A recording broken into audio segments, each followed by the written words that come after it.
que um amigo meu me deu uma fita para gravar por cima. E nessa fita, olha como eu sou antigo, né? Aí nessa fita estava escrito Leni Everson Sereno. Aí eu fui ouvir, fiquei encantado. E desde então eu comecei a buscar informações sobre ela. O cara vai estudar rádio, vai lembrar do Francisco Alves, da Dalva de Oliveira, né? Da Angela Maria, do pessoal do rádio, da Emilinha, né?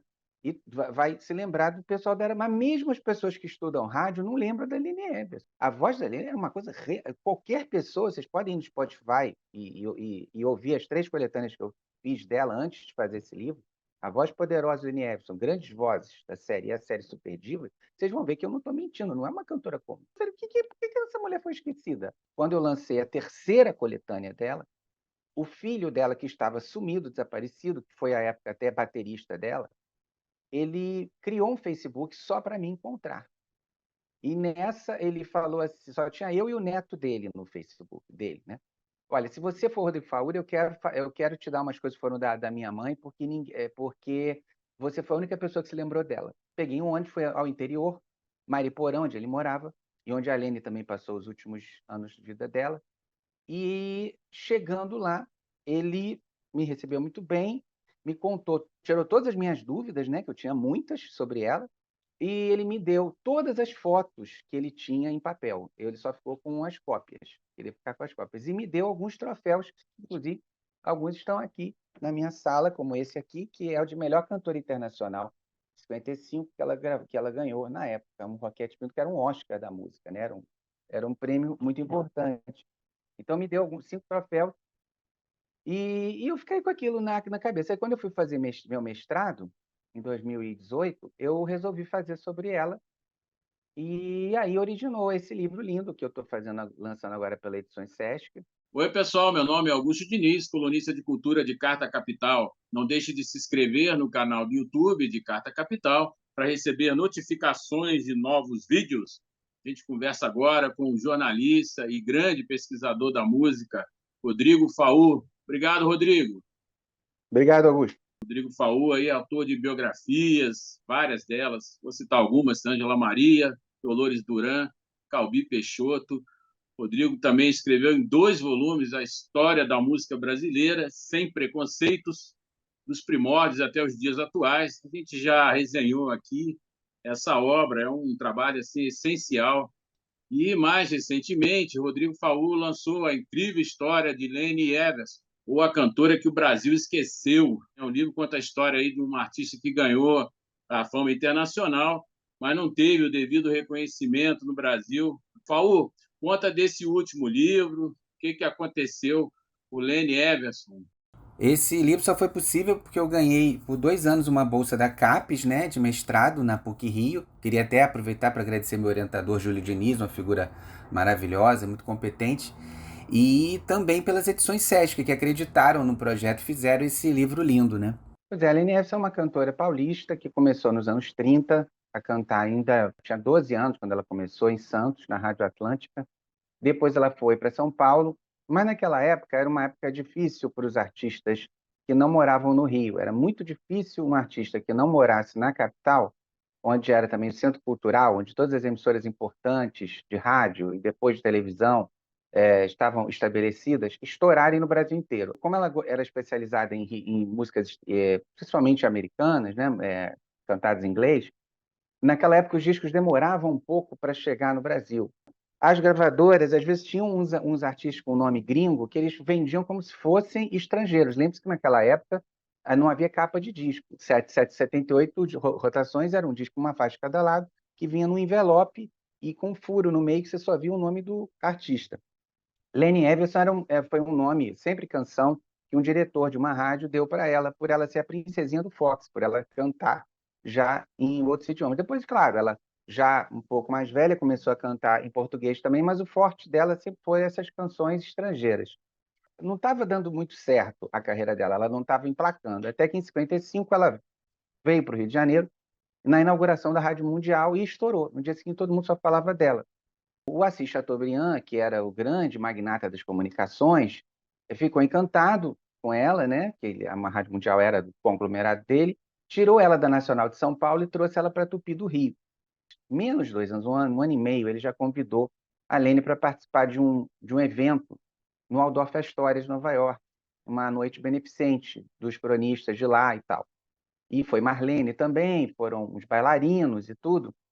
E a Lene foi a pessoa que mais se destacou nessa noite e já descolou um contrato para o Ed Sullivan Show, que era o programa mais popular da época.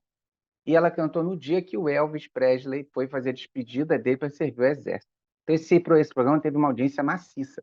Dali, ela já conseguiu um contrato para Las Vegas, ela já foi gravar também um disco com o maestro Frank Sinatra. E aí, em 57, a carreira dela começa a decolar. Ela tinha 36 para 37 anos. Então, assim, depois de Carmen Miranda e antes da explosão da bossa nova no mundo, nenhum artista, homem ou mulher, tinha conseguido o que ela conseguiu. Ela conseguiu críticas extraordinárias, pessoas comparando ela às maiores artistas deles, entende? Billie Holiday, ela fez sucesso, e assim, mas era uma atrás da outra. Comparar, a voz dela era muito poderosa, era uma voz que ia de voz de homem, assim, voz masculina nos graves até o mais agudo. Ela era muito gorda, tinha um pulmão imenso, uma potência fantástica de voz. Ela não falava nenhuma outra língua que não o português. E ela convencer os gringos, entende? É que tinham naquela época já tantos artistas maravilhosos, é incrível. De meados de 50 até os anos 60, ela ainda ficou em evidência, tanto no Brasil quanto fora. Depois, uma série de questões juntas fizeram com que ela fosse se ausentando e ficando totalmente esquecida. Aí, assim, se você me pergunta por que ela foi esquecida, foi uma série de razões, né? Primeiro que existe um nacionalismo muito grande, que hoje é totalmente superado, né? Hoje você vê uma Anitta da vida fazendo uma coisa bem parecida com o que todo mundo faz lá fora e todo mundo acha lindo. Mas naquela época, a inteligência brasileira e a crítica achava que tinha que mostrar as riquezas do país, as músicas brasileiras. Só que pense que antes da Bossa Nova, o que os gringos conheciam de música brasileira eram aquelas coisas, aspas, exóticas da Carmen Miranda. Era Mamãe Eu Quero, era duas músicas do Ari Barroso, Na Baixa do Sapateiro e Aquara do Brasil, era o Baião Delicado do Valdir Azevedo e Tico Tico no Fubá e acabou. Entende? As pessoas não tinham ideia do que era a música do Brasil. Então, português, se ainda hoje é um código secreto, nem os espanhóis entendem a gente, né? Nem quem fala espanhol entende o português, a gente entende mais eles do que eles a nós. Imagina naquela época, a gente está falando do final dos anos 50. Então, se ela mesma diz isso numa matéria, se eu tivesse cantado em português, teria fracassado. E mesmo assim ela cantava uma Aquarela do Brasil, uma música ou outra que ela achava que podia meter no meio do repertório. E, além disso, o fato dela ser muito gorda. Aí a gente precisa dizer, mas isso não tem nada a ver. Tem.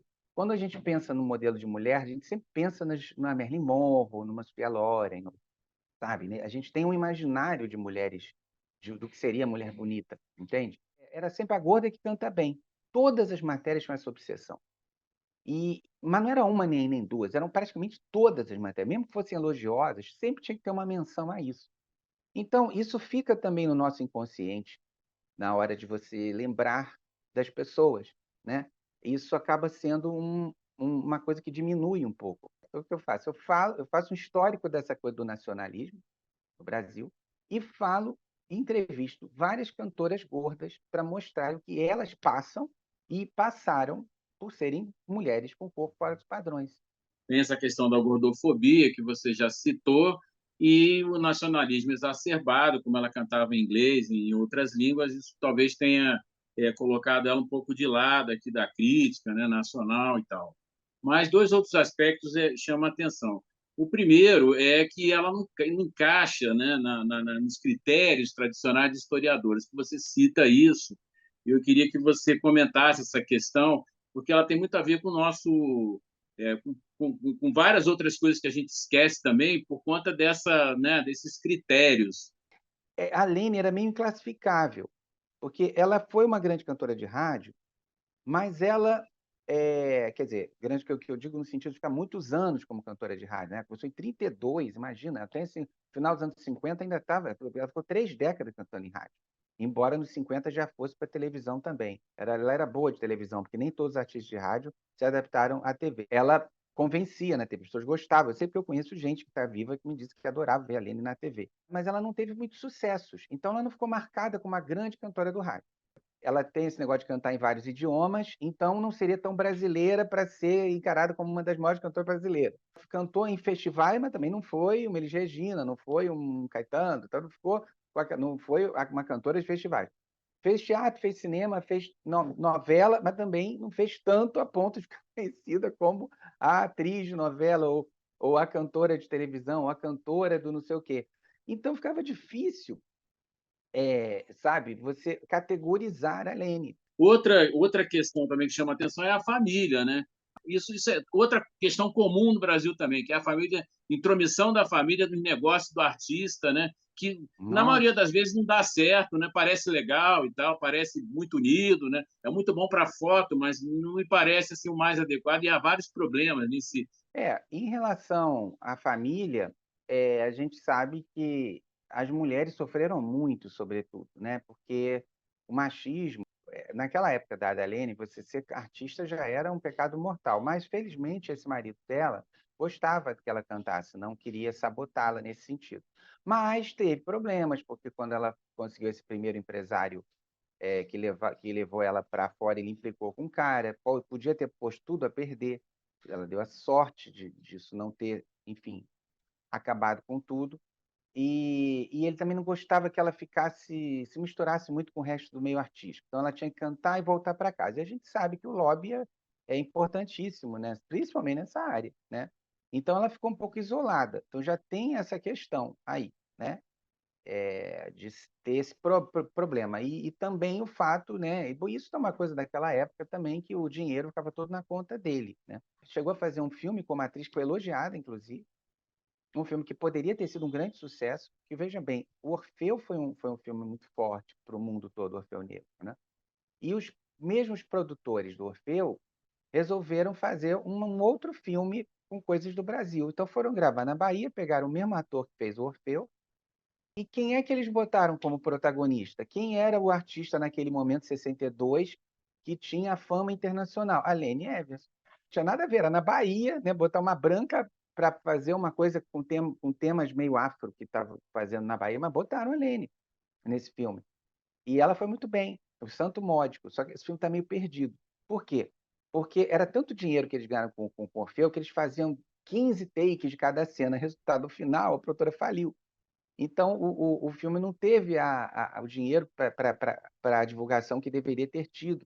Aí acabou passando em Brancas Nuvens. Foi uma pena que o filme não tenha dado certo, porque esse filme, para usar a palavra da moda, é a chave de transição de uma família da música brasileira para outra. Por quê? Quem é que fez as músicas desse filme? Tom Jobim, Luiz Bonfá, Baden Powell, entendeu? E a Aline cantava essas músicas. Então, ela poderia, talvez, se esse filme tivesse feito sucesso, talvez ela fosse inserida na história, porque a bossa nova é sempre lembrada. Então, se esse filme tivesse tido a força que o Orfeu teve, ia ser difícil eles esquecerem da Lene. Mas como não teve, as músicas passaram em branco e a coisa ficou nessa.